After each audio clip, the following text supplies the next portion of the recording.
جو لوگ غزوہ تبوک میں پیچھے رہ گئے وہ اللہ کے پیغمبر کی مرضی کے برخلاف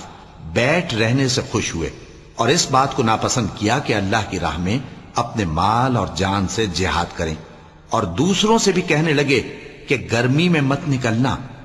ان سے کہہ دو کہ دوزخ کی آگ اس سے کہیں زیادہ گرم ہے، کاش یہ اس بات کو سمجھتے۔ یہ دنیا میں تھوڑا سا ہنس لیں اور آخرت میں ان کو ان کے اعمال کے بدلے جو یہ کرتے رہے ہیں بہت سا رونا ہوگا۔ پھر اگر اللہ تم کو ان میں سے کسی گروہ کی طرف لے جائے اور وہ تم سے نکلنے کی اجازت طلب کریں تو کہہ دینا کہ تم میرے ساتھ ہرگز نہیں نکلو گے اور نہ میرے ساتھ مددگار ہو کر دشمن سے جنگ کرو گے۔ تم پہلی دفعہ بیٹھ رہنے سے خوش ہوئے تو اب بھی پیچھے رہنے والوں کے ساتھ بیٹھے رہو، اور اے پیغمبر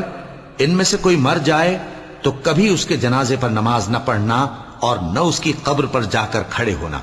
یہ اللہ اور اس کے رسول کے ساتھ کفر کرتے رہے اور مرے بھی تو نافرمان ہی مرے۔ اور ان کے مال اور اولاد سے تعجب نہ کرنا، ان چیزوں سے اللہ یہ چاہتا ہے کہ ان کو دنیا میں عذاب کرے، اور جب ان کی جان نکلے تو اس وقت بھی یہ کافر ہی ہوں۔